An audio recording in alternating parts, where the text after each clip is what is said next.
임플란트랑 사랑니 발치 같은 경우에는 13년 동안 제일 많이 했던 진료이기 때문에 주력은 하는 진료고, 라미네이트 같은 경우도 대부분 서울이나 외지로 가시는 이유가 라미네이트를 전문으로 하는 치과가 없기 때문에 저희 양평루트치과에서 만족을 드리고자 주력 진료로 삼았고요. 구강내 외상센터 같은 경우에는 대학병원이나 큰 병원을 가야 하지만, 구강내 외상 같은 경우에는 저희 병원에서 가지고 있는 시설이나 장비만으로도 충분히 해결할 수 있고, 저는 그에 대한 경험이 많기 때문에 구강내 외상센터도 열게 되었습니다.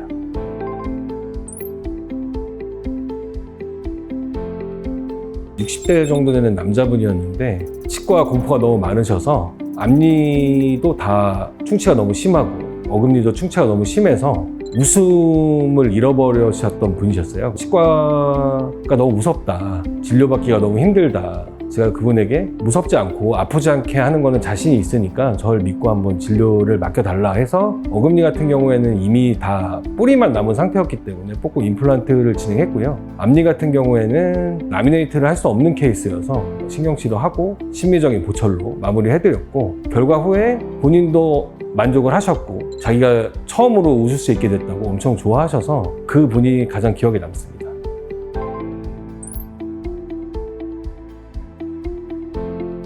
사랑니 같은 경우에는 빠르게 뽑는 거에만 집중을 하는데, 사실은 빠르게 뽑으면서 안전하게 뽑는 게 가장 중요하기 때문에 어느 쪽 하나 놓칠 수 없는 진료 중에 하나가 사랑니 발치라고 생각하고, 일반적으로 난이도가 좀 있는 치아 같은 경우에는 여러 군데 병원을 가서 여기는 안 된다, 대학병원 가서 뽑아라, 이런 얘기를 많이 들으시는데, 저 같은 경우에는 대학병원에서 수련을 받고 나온 사람이기 때문에 난이도 있는 사랑니 같은 경우도 뽑아드리고, 아시는 분들이 많이 찾아와 주셨던 것 같습니다.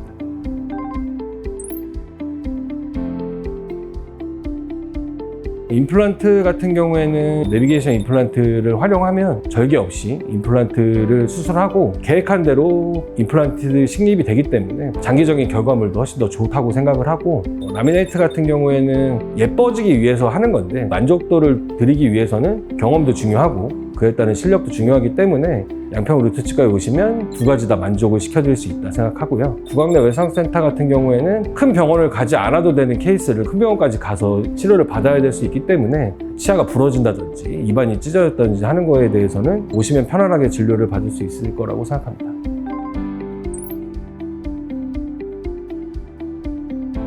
병원을 전전긍긍하면서 돌아다니시다가 지치시는 분들도 많은데 양평루트치과에 오시면 한 방에 해결할 수 있다, 일단 말씀을 드리고요. 환자분들이 치과에 대해서 공포를 제일 많이 느끼는 부분이 사실은 마취할 때, 양평루트치과에는 최신의 모통 마취기도 갖추고 있고, 치과가 너무 무서워서 치과를 못 왔어요 하시다가 저한테 진료받고 치과는 마음 편히 올 수 있다라고 했을 때 가장 보람을 느꼈던 것 같습니다.